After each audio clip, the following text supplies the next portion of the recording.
So, hello everybody. I would like to present something from our university, from a work from the last 6 years. And at first, I would like to acknowledge my co-authors, which were doing the most of the work. This is Jiaxing Ding, Cindy Rao, Lara Landmann, and Mareike Michaelis. So we have been started to work on riverbeds and microplastic in rivers and sediments, then went to groundwater and wells, and finally we are now looking at drinking water. And the outline of my presentation is that I would like to introduce how we define micro and nanoplastics, what we have been doing so far, how we treat our samples, what is known already about groundwater and drinking water, and at the end to check what effects this might have on our health. But it's of course just an attempt. It's not a full assessment. But to start, because I don't know how familiar everybody is with the definitions, so I would like to highlight that we are talking about microplastics, mainly in the range from 1 micrometer to 1,000 micrometer, and we have a nanoplastic below 1 micrometer. If you look at the different types, so we have fibers, pellets, fragments, foams, so quite different shapes and densities. And if you look at the effect or what is known about the effects on human health, so it's quite clear that we know a lot about macroplastics and microplastics, but have very limited knowledge about nanoplastics. And this is also due to the limitations in analytical methods to be able to really detect these particles in food or in water. The detection of micro and nanoplastics, so I will use this as an abbreviation, MNP, micro nanoplastics, is also depending on the density, especially this affects also the experiments and analysis. So we have to look at the different types of polymers. So we see that, for example, polypropylene or polyethylene has a lower density than water. So you might expect that it will float on the top of the water. And we have others which may sink more easily. But what we have observed in natural environments, that even the lighter particles are to be found at the ground. So they're also in the sediments. It's not that they really are floating. And so it's due to the formation of biofilms and agglomeration with other particles or other solids to get it, so it gets a higher density. And so we have to be careful that we do not think that maybe we can just select it from the surface. So we will find many even of the particles with higher density, with lower density on ground of our surface water bodies, for example. If you look at sources, there's of course a lot of literature. So just some information wrapped up for Germany. So we have a major part coming from transportation, of course, from the roads and from infrastructure and buildings. That's why we have also been motivated to jump into that subject, because I'm coming from the Department of Civil Engineering. So there's a large part from private consumption, packaging materials, and so on, and quite a small part from manufacturing. And if you look at the release, so we have, of course, macroplastics, which may then become microplastics and nanoplastics. We have really microplastics from use, and something is released. So there are different pathways how these particles, for example, get into the water body. And if you break this down for one person, and if you look at the emission per person per year in Germany, so this was a study from a Fraunhofer institution, so quite high, well-known institution. So they come up with these numbers. So just to highlight that most of the particles are coming from tire wear, but also from bicycles or shoes. And when also we have quite a lot from the road, from the road surfaces, from the markings on the roads. And if you look at clothes on the right lower end here, there's also, of course, from our washing machines, there is a release which is mainly going to wastewater, but we are lucky that the wastewater treatment removes a lot from these particles. So we find it in the sludge only if you have rain and if you have, of course, stormwater runoff. So when we get the major input. So from wastewater, the major input is from these stormwater releases.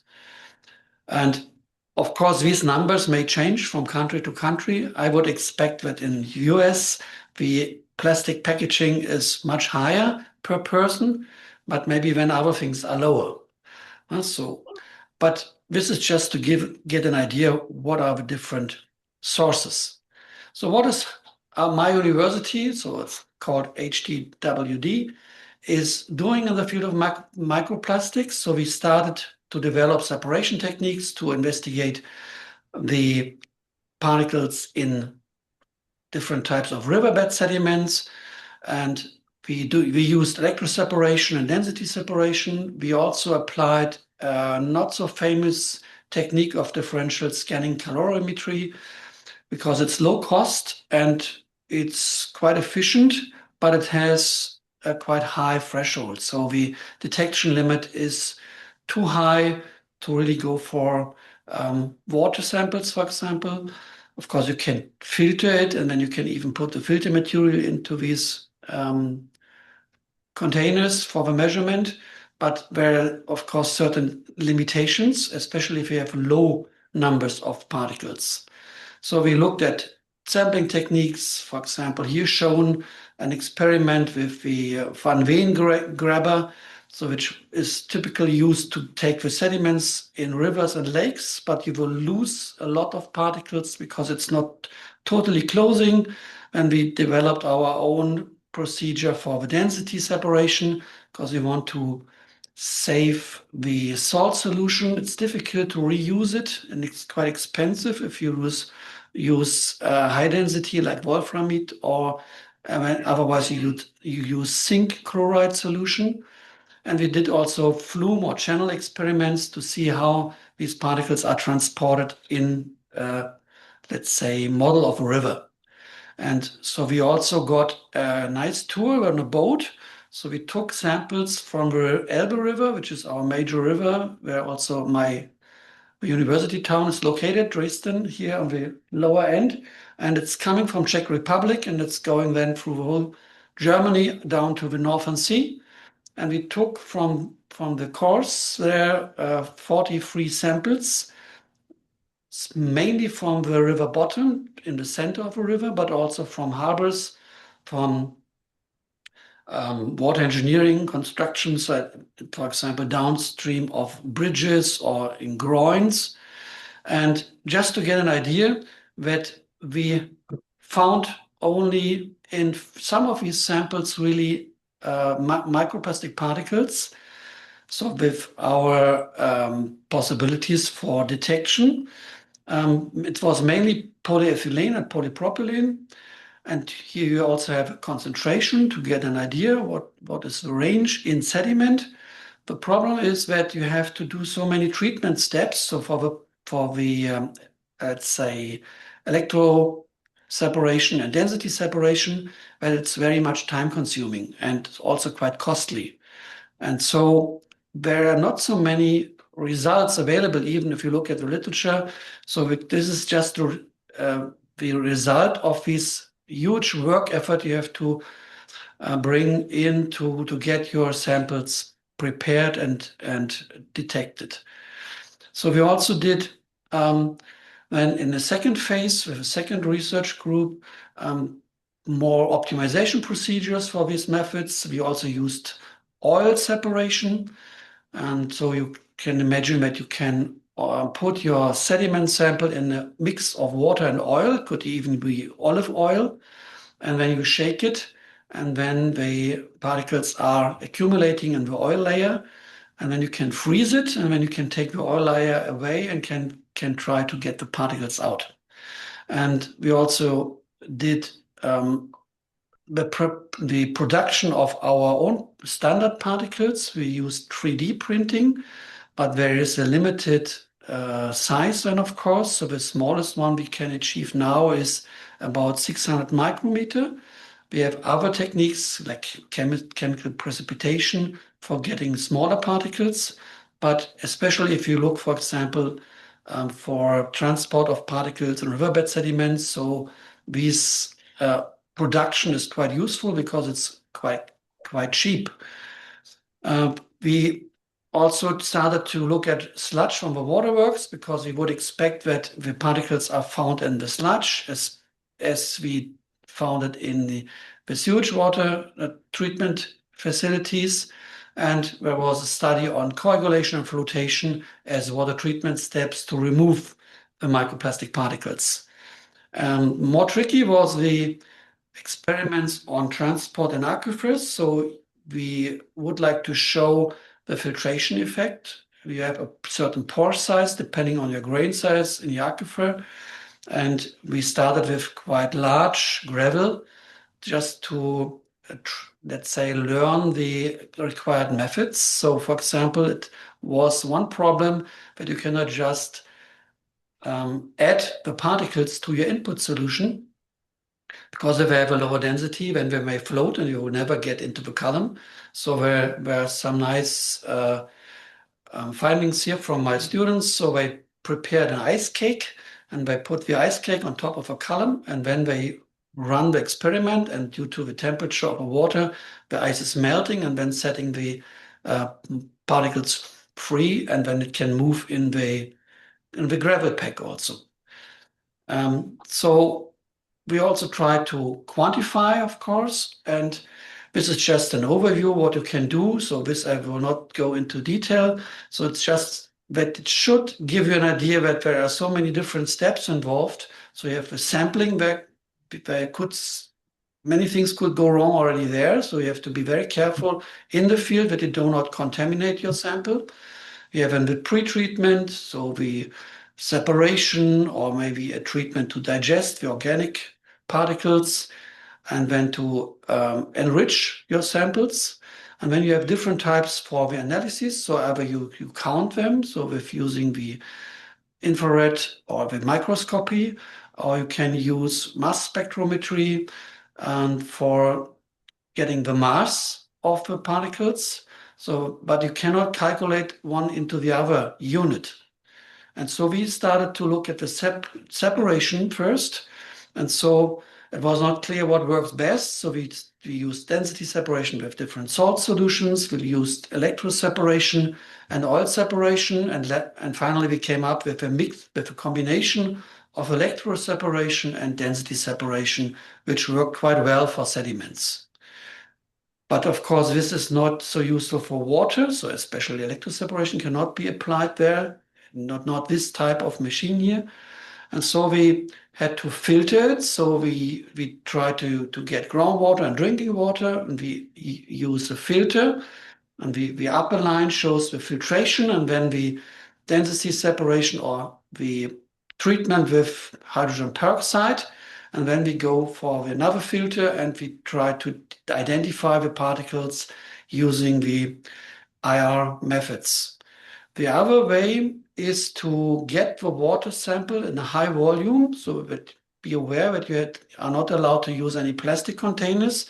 So we have a huge stainless steel container.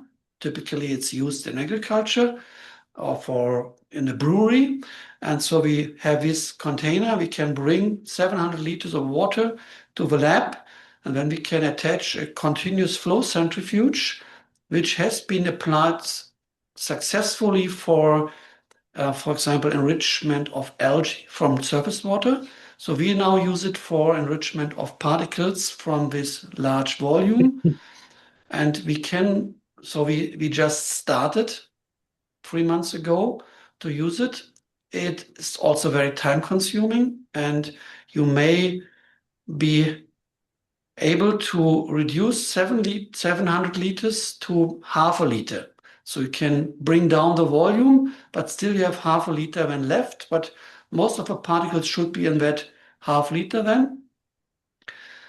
It's some progress, but it's still too much water to go into your instrument. So, and also the recovery has to be tested, of course. So we have achieved some recovery of 70 to 80%, but could be even better.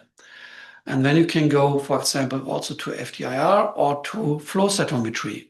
And because flow cytometry is not that well known in that area, so I will spend some time to explain it. And we also have a TET GCMS, and I come to that later. So if you want to detect the smaller particles, so we can use this flow cytometer, which is mainly used for bacterial cells. So it's used in hospitals, for example, and you are able to run it between 0.5 to 20 micrometer. So there's an upper limit. And the lower limit can be even 0.1, but then you have to switch the lasers. So you have another procedure, and you are only able then to detect particles between 0.1 and 1 micrometer. So we cannot cover 0.1 to 20, unfortunately. So you bring these particles into a very thin funnel, and then you get a laser and you get the size and the shape of the particles. And then you also have emission if you have a fluorescent dye, so you can stain your particles. And then you have other lasers where you can see then the emission and can detect with different sensors the intensity. And if you look at it in the whole frame, so just very briefly here, so you prepare your samples, you add then fluorescent dye in a certain solution, so you cannot just do it in water. And then you have a stained particle, and then you go for your flow cytometry, and then at the end you get different dot plots. And just to give you an idea about the result, so I cannot go into every detail here, but it's quite also a time-consuming procedure. So we have here an example from our own measurements where we put in microplastic particles like low-density polyethylene in a range between 0.6 to 20 micrometer. And you see on the left, in the left dot plot, there's the axis is in the forward scatter on the x-axis, and you get the also side scatter. And if you just put the solvent, we have these black dots. So it's like a background or background noise. And be aware this is in a pure chemical solvent, so it's no environmental sample. And you would find this also in drinking water. So you have a certain background, many cells where you do not really know what it all is. And when we added the standard, and so without any fluorescent dye, and we got the green part there, and when we measured the solvent plus the fluorescent dye without any particles, without any microplastic particles, we got also some signals. So it means that even the dissolved dye forms agglomerates and gets particle counts. And then at the end, everything together, solvent plus microplastic particle plus fluorescent dye, gives the blue dots. And so now it's coming to some arts, no? So that you have now to distinguish between these group of dots. And you may, of course, also subtract it from each other, but it's not so easy. So the tricky thing is that we had not full recovery. So we have achieved 75% from these particles. We may get better. So the aim is to get to 90%. The problem for environmental samples is that the different polymers react differently with a fluorescent dye. So we will find different gates, so different areas on the dot plot for different polymers. So then it may be some overlapping also. So you cannot really distinguish maybe then from the different polymers. It might be maybe nice for an experiment in the lab where you only have one type, but for an environmental sample where you don't know what you have, it may be difficult. So we also see this problem of overestimation due to the agglomeration of the dye, so that there are some particles formed or some surrogates. The good thing is that the measurement doesn't take that long, and we have very relatively low cost for the consumables. So it's just an option to try. Another option, which we now started, is laser direct infrared imaging. So you see here in the photograph this small device, which is very, very expensive if you have a full price. Of course, you may get a university price, but if you have a full price, it costs 280,000 euro, and it's just looking like a normal printer. And then you can put in there this sample holder with these gold filters. You see the color, and there you have filtered your solution, and then the laser will detect these particles, and we can also identify using the database, which is included in the software, what type of polymer it is or what other type of composition the particle has. The good thing is that compared to FTIR, we don't need liquid nitrogen, so we have also lower cost.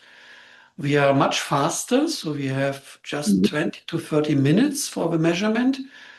Unfortunately, there's no auto sampler, but at least we have two samplers here, so you can really organize that the device will do both then. But so you can come back after 1 hour. And of course, the database is limited, so it has not been sold so much yet. And it's not clear how they will proceed with the production. So we are going first to do an improvement of a database with using our own particles and aged particles and particles with biofilms and so on. So the other technique we are using now is TET GCMS. So this is not the same as pyrolysis GCMS. So it's called thermal extraction desorption. So the major principle is that you just not only degrade it or you just don't burn it only. So the first step is similar to pyrolysis, but you store your products then, let's say in type of in a certain material, and then you go for desorption. So it means that the advantage is that you can put in a higher mass of sample. It's said that you can even put in 150 milligram of sample. And due to the storage, before you go for the gas chromatography, you have less problems with pollution of your device. So there are less other residues when moving in the system. But these are two combined units, so it's more complex. And so we are still struggling to get good results from it. So we just started with that. But it's said that it should get similar results when compared to pyrolysis GCMS. So that's something about the details on detection. But the major question for us as water engineers is, of course, how much is now in the groundwater and the drinking water. And if you do a literature survey, you'll find that there are very different results. And this is just giving you a brief idea.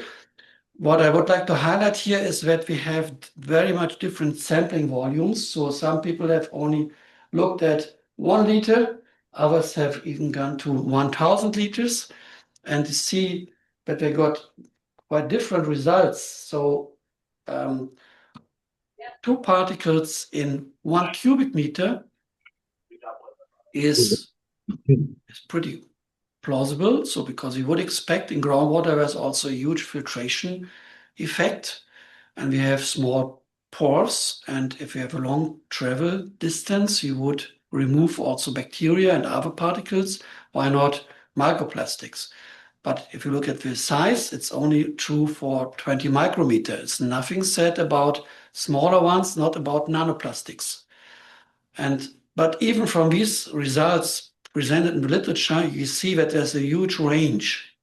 So, so it's not clear if it's also a problem of contamination during sampling and analysis, or if it's really found in groundwater. The EU tried to react because there's a growing interest in microplastic and nanoplastics. So there was a directive, and they promised to prepare methodology for measuring microplastics in drinking water, and they even did. So they delivered. So there was a certain task force formed in the European Union, and they did then the preparation of a guideline. But here's just a figure which gives you a range which was also taken from different references, but it's from the Research Council from the European Union. So I hope that they did a good job here. And you see there's, they distinguish between America, Asia, and Europe. Europe looks much better, but this is not clear. So maybe there is really a problem with the packaging in America, but maybe it's just the number of publications which they could check. But there's a range, if you look at the unit, between, let's say, less than 1 particle per cubic meter up to 100,000 particles per cubic meter. So it's a not plausible range found here. So the guideline says what we have to do, just to highlight a few things here. So first, they have defined the type of polymers which here are listed, and we should use a filter cascade with 100 micrometer and 20 micrometer. We have a strict procedure for blind samples, so you have to do all steps also with another water, not with your water of interest, and you should not take containers or whatever. And we have at least to filter 1,000 liters. That means that we have then at the end a result for particles in 1,000 liters larger than 20 micrometers. And it's also required to get an information about shape, size, and of course the type of polymer. And this cannot be done by the GCMS because you have only a mass. So that's why you have to go for analytical technique which really gets a count of number of particles. And so we try to apply this method. And the first challenge is just to get your sample of 1,000 liters. So we prepared a filter unit, and we prepared an automatic valve and a water meter, and we covered that. And we just got, due to the normal pressure from the pipeline and the waterworks, the water through the filter unit. And then after 1,000 liter, it stopped. So we had to bypass it to release the water otherwise. And this looked then like this. So we have a small filter there attached to the sampling tab of the pipeline at the outlet of the waterworks. And we have 2 filters there, 2 stainless steel mesh filters, 100 micrometer and 20 micrometer. It worked quite well for drinking water, but it took several hours to filter that. Otherwise, you will smash the filters if you have too high pressure. And it would not work for raw water. Let's say if you have groundwater with high iron concentration or surface water, even with algae. So for this, you would need then other type of filters. And we have found a cylindric filter here, which can handle higher volumes, or it has a higher surface for filtration. The problem is then in the lab, how do you get the particles from that filter? So you need a lot of flushing water. And when you have to prepare your sample, it means first you take your filter and you may use hydrogen peroxide to get less particles to oxidize your organics. When you use ultrasonic treatment, that you get it better distributed on your filter, so you have not this coagulation problem. When you have to transfer it to your silver or gold filter, and when you put it into your FTIR or LDIR for the counting. So also here, it's quite easy to get contamination, so you have to do it in an atmosphere which is nearly clean room atmosphere. So every fiber from your clothes, for example, may have an impact here. And so the first results from such procedure just came out this year. So we detected out of 12 samples from waterworks, we found only microplastics in 3 of those. That's very nice. And the maximum was 5 particles. So it was not a wide range, so it was between 0 and 5. And the average from these 3 samples was 2 particles per cubic meter. So everybody who is now going to detect microplastic on it's microplastics larger than 20 micrometer. If you are planning to detect microplastic in drinking water, and if you are aware of 2 particles, and they are mainly in the range between 20 and 100, so when you get an idea what would be the pretreatment, so the enrichment procedure, because you have so such a low mass, which is even difficult to find then with your GCMS. So the advantage of the FTIR, of the procedure, was that we could even show that we have very low or even no contamination during the procedure. We had quite a long measurement time, so it took just for the measurement and interpretation about 6 hours per sample. So that's too much for routine monitoring. And it's relatively costly because every time you have to refill the liquid nitrogen, which is also a procedure. It's not just done in 2 or 5 minutes. So if you look then on the impact, so do we have a risk is there no risk? So you have seen there's a wide range of results published, 1 particle per cubic meter up to 100,000 per cubic meter. So this is, of course, not plausible, but you need to come up with some threshold maybe. Before we go for the risk assessment, of course, there is a market. And the market is, of course, very sensitive to the, let's say, fear of the consumer. And you get, of course, nice products in Germany, I think all over the world. So there are different producers, they advertise to have microplastic filtration so that you can put it on your tap, and then you are sure that you do not have microplastic in your drinking water. So if you think about 2 particles per cubic meter, you may not really be afraid of that, but people don't know really, and so because to be safe and healthy, so they may buy this one, and so the right one here costs about $200 per unit, and everybody who has gone through other things with filters in households knows that this, of course, lasts not for long, so you have to replace it, and then you have other problems. Maybe you have even biofilm growth, and you have contamination with pathogens, and so it's not a good idea, I think, to put it in the household, but it's on the market, so and it's growing. And then, of course, you can say, okay, I don't drink that type of drinking water, so I go for bottled water. So should we drink bottled water?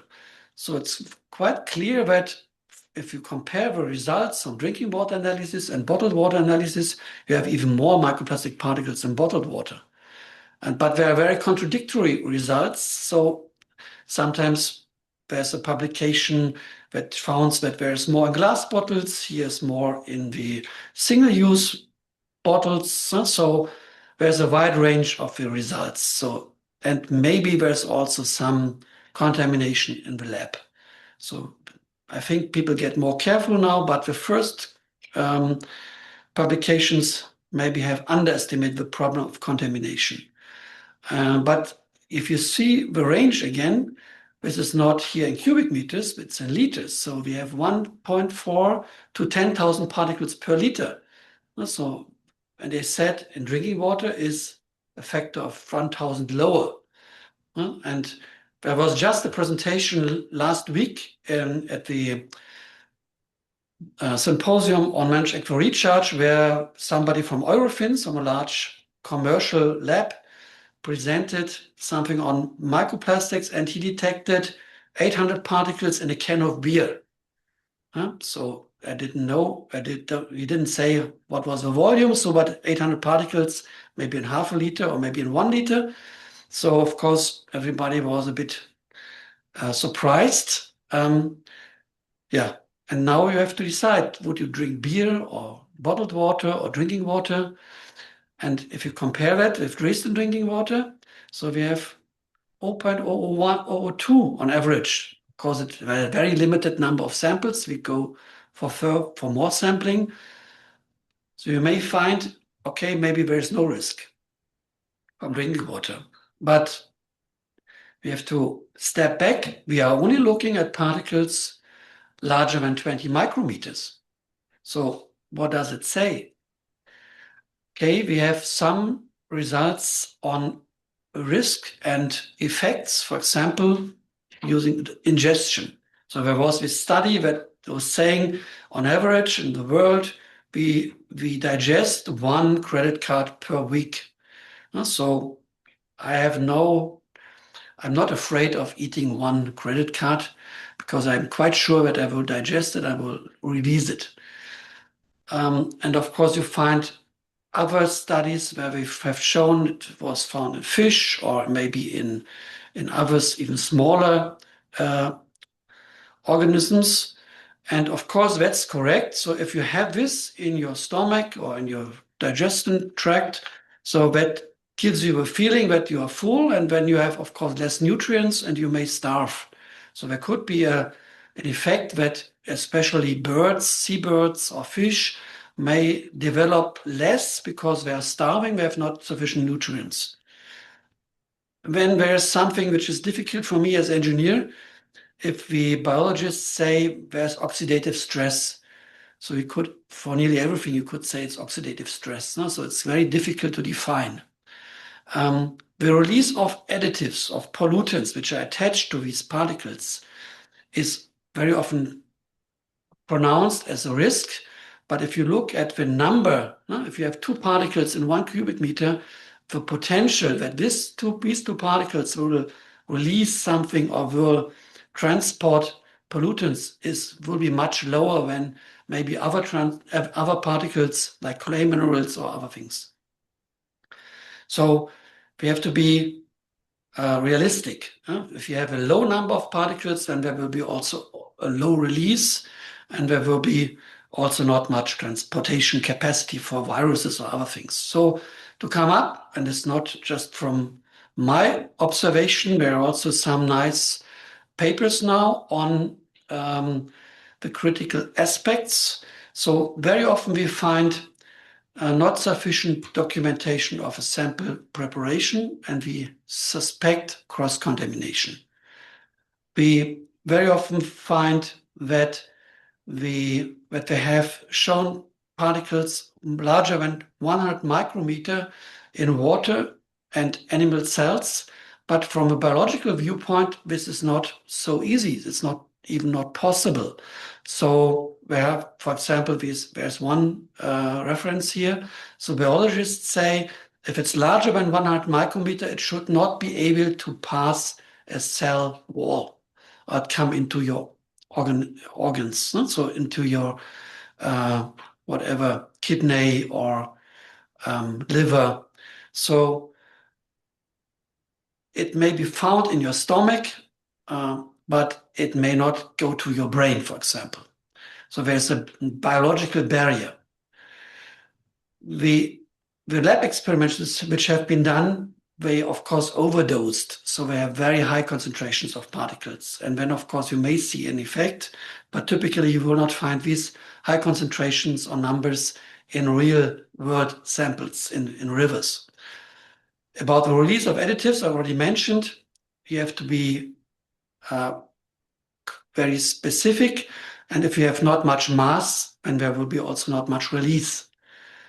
And about pathogen transportation. So if we say we have 2 or 3 particles in 1,000 liters, but we have detected 1,000 particles in total. So these other 997 particles may be transporting pathogens the same way. So we can also absorb. So this might be not the first driver to look at microplastics. And we very often miss the blind tests. So if you look at zebrafish and it gets depressive, yeah, but there was no study to add, for example, glass beads. Maybe it gets depressive too. And there's also the mixing of observation and proof or causal proof of effects. And there's a nice example which I would like to highlight. There was one study many people know about high microplastic numbers in brains of Alzheimer patients. So we have nice publications here, very recent, about human brain, about gut, about lungs, kidneys, and yeah, other parts of your body. And of course, the figure in the middle, it says that there are so many risks or so many potential risks. But and this is, if you see this as a normal consumer, you may really get a bit disturbed. No? So, but you have to bring it down to realistic numbers. And if I just pick the publication on nanoplastics in brain, so there's type of misunderstanding. So from that article, the authors directly said that these brain samples, so it's just a citation here, so the brain samples from dementia cases had higher micro and nanoplastic particle presence, but these data are associative and do not establish a causal role for affecting health. And if you look at the figures, so this was just then to sum it up in a publication again, where the title says microplastics in the human brain increasing, possible links to dementia. There's still the word possible, but normally the reader will overread it. So it's you would get the impression that this may be the cause for dementia, but it isn't. It is not. There's no proof, and even the author said so.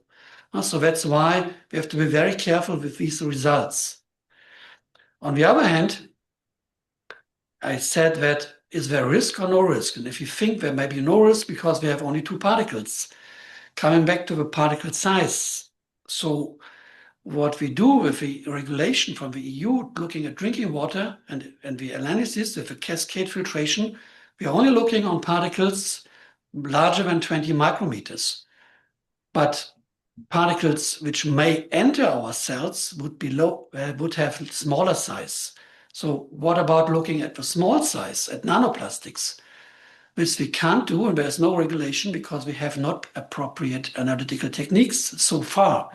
So it means that if you look, for example, on the trend, and I think I had some talks with different researchers here, also in Lincoln, that using the particle counting systems, and they have also found much higher numbers in the low range of size. And so this is a study. So they just went down to 1 micrometer, but it significantly, it's log scale on the epsilon axis.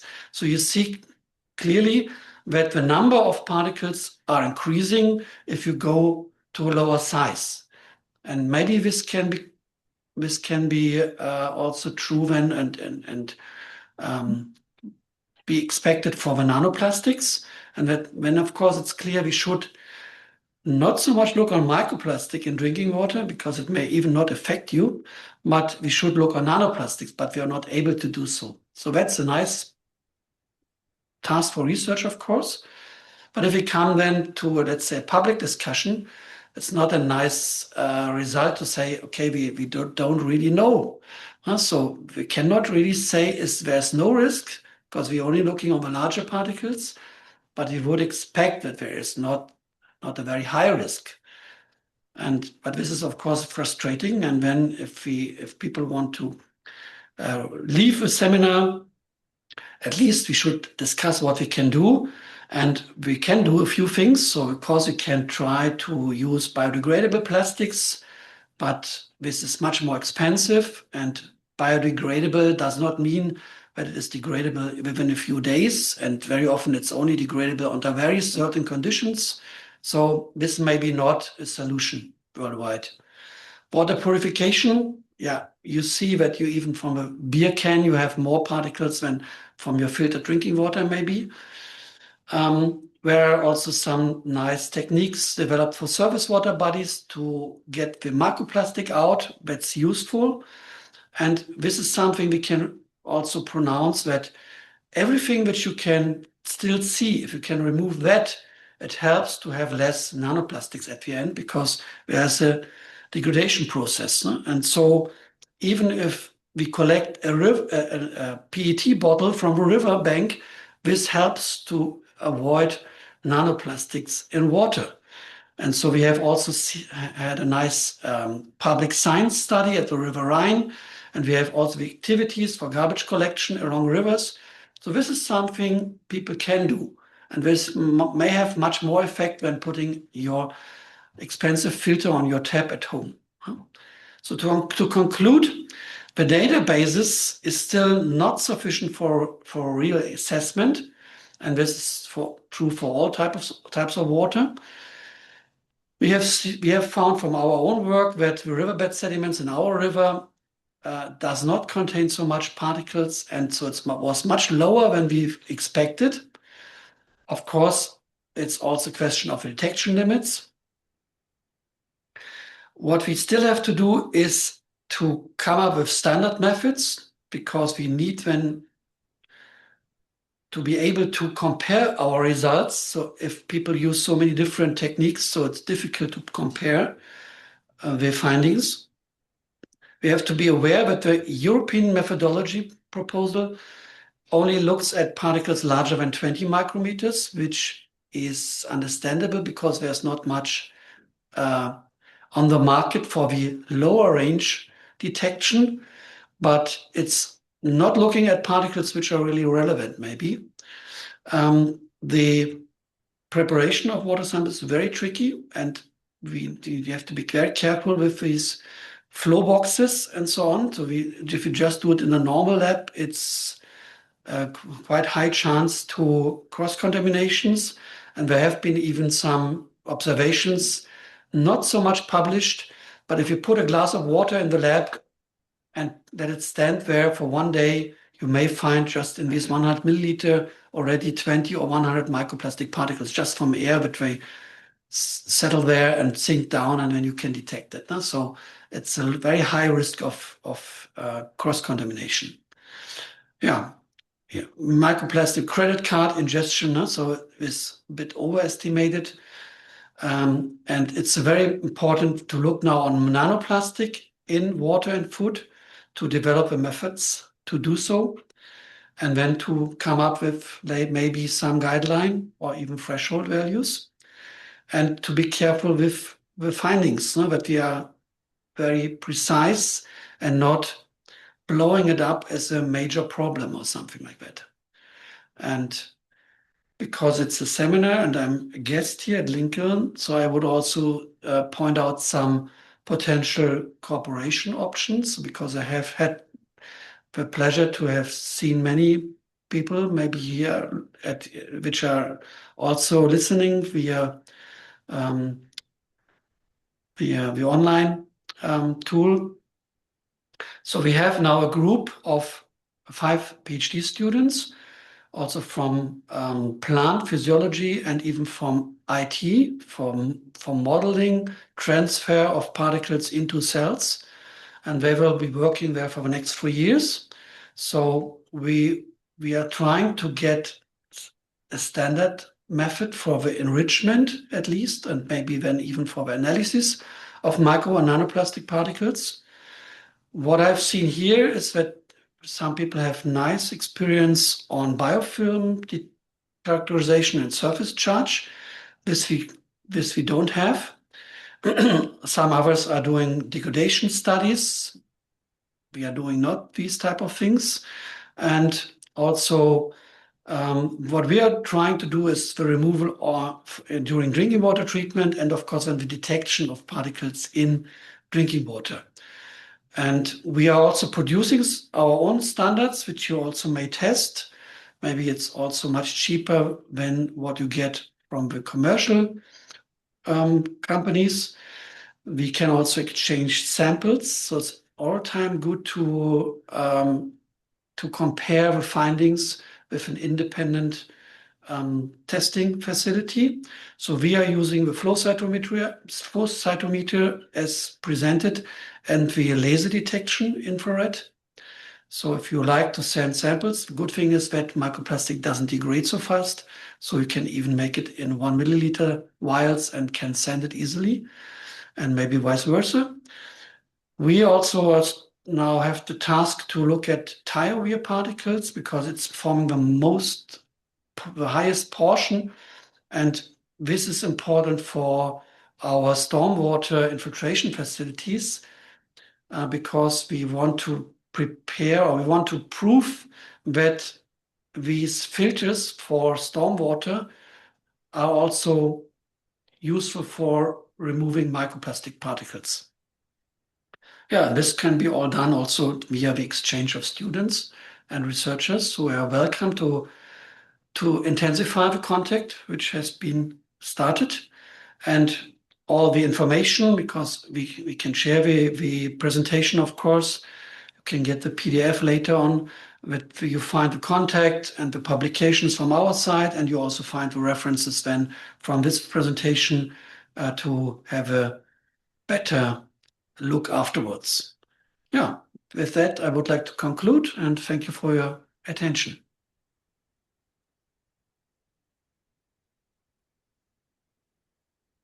And I'm happy for any questions. Can you manage it now, or is it good to be? I can see if anyone has questions online.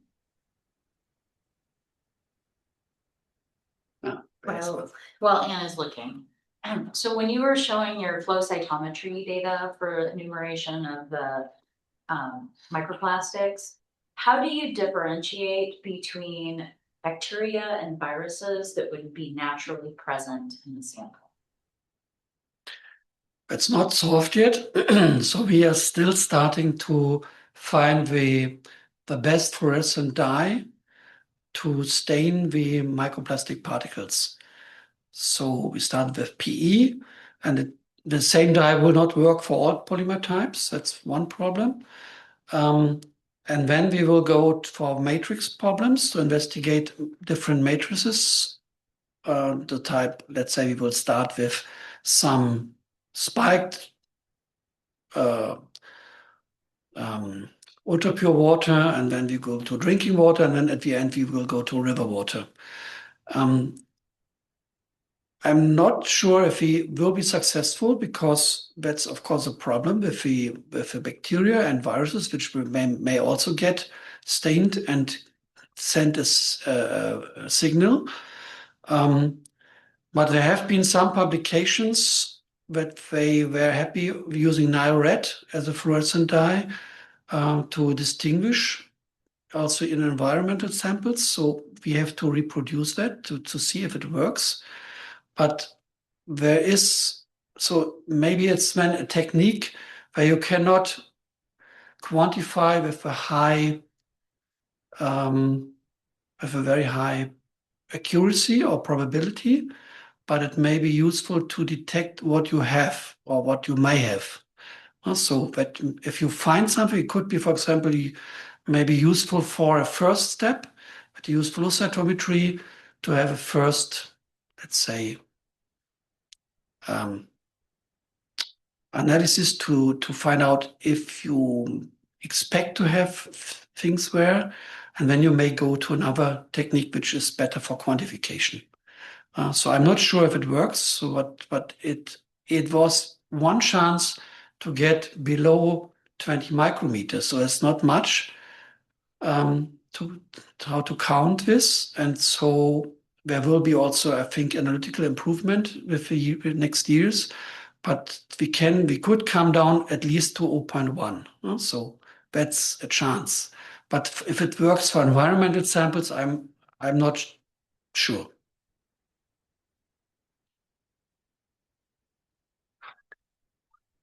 And of course, there's one part if we apply the treatment like hydrogen peroxide. So then we may destroy most of the biological particles. No? So when you may get smaller particles like the black ones, like the background noise, and maybe not the larger ones.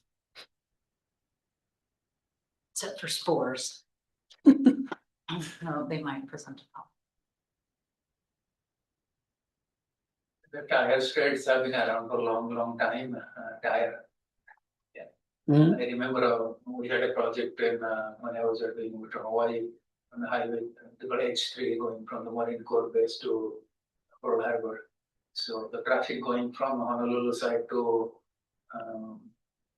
Kaneohe side, they had more particles, very a little more dusty. But other side, you come through the mountain and rain, and it's clean. Mm. But you can see the distinction of the thread sizes and Yeah. other metals and all those. Yeah, the tire wear is really tricky because you cannot detect it by infrared so easily because it's black due to from this black color from the other additives. Huh? And one problem is also that you do not get the composition really from the producers because it's their patented secret. So and the tire wear you get on the road that you can collect gives you different spectra or different signals compared to the fresh tire which you may scratch from the tire directly. So because it's already a mixture with other dust and also has seen some aging process.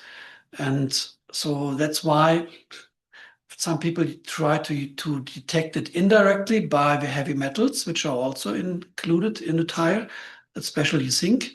But if you have other sources for zinc, if you have, for example, concrete there, then it's difficult.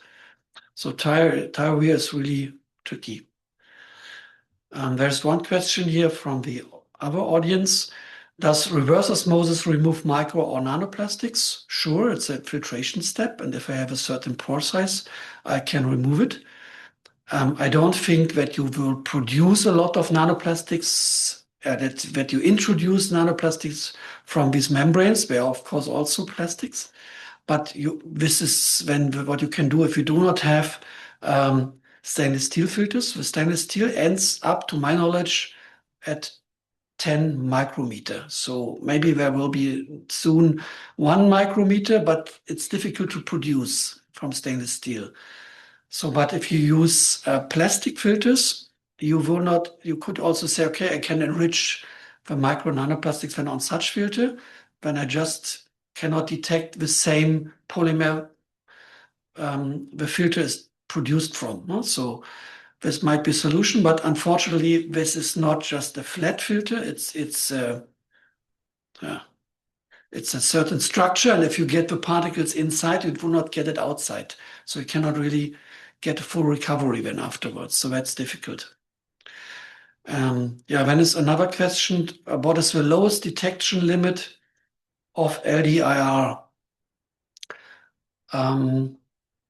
So the company says that you can detect up to 1 micrometer, but they promise only up to 10. So, but it depends also on the background and also how many other particles you have on your filter.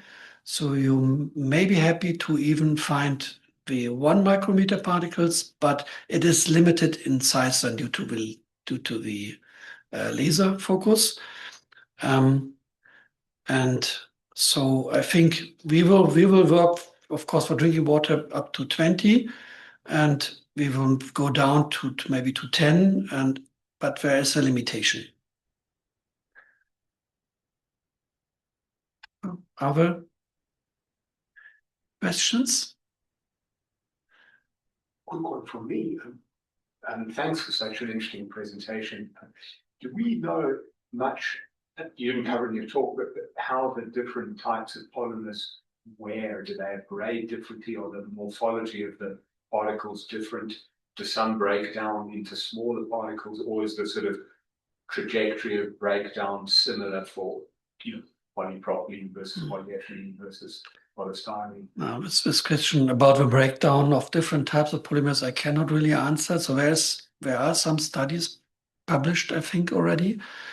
But it will depend on the polymer type, definitely, and also on the type of process. So either if it's UV, which is attacking the structure, or if it's just mechanical abrasion. So I think you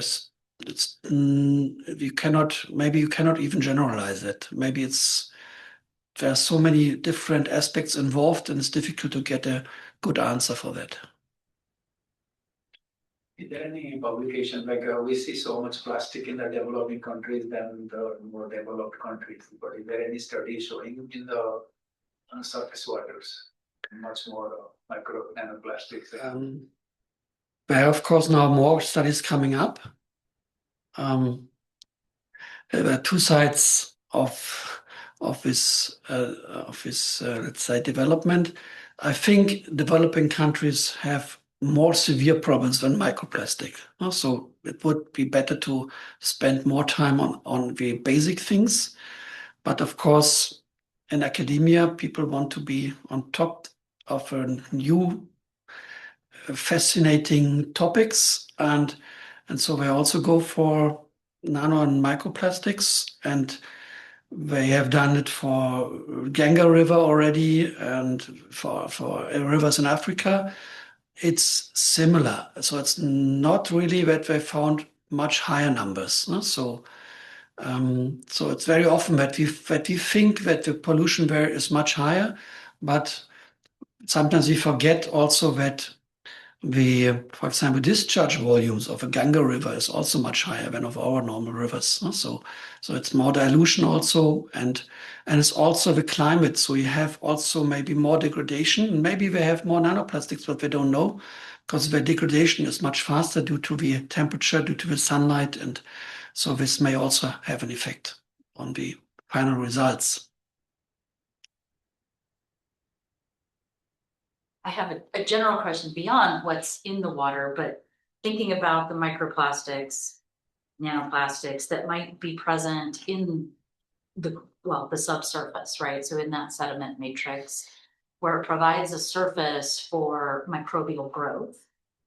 Is there a potential for even just the microplastics being in the subsurface to be points or hotspots for activity which might lead to sequestration of other contaminants or breakdown? Yeah, that also has been touched by some people, that it could have negative and positive effects. So, and also in former times, for example, in Israel, they even added plastic granular to the field to increase the water storage capabilities. Today they would look differently on it, but it has positive and negative effect, especially related to water storage, and the same is true for absorption. So you may even see that the microplastic particles in nature are additional absorption places for pollutants, so that the pollutants do not migrate further, so they're stuck to the microplastic particles. And if you remove those particles, you may even remove pollutants then. So there's still a lot of studies to do to understand that better. So, but we have to focus maybe a bit, because if you look at drinking water, so I would not like to study the pollutant removal capacity of microplastics in drinking water treatment, because if I only have such a low number, then I don't think it's relevant. Maybe it's relevant at certain places, environments, but not in every area.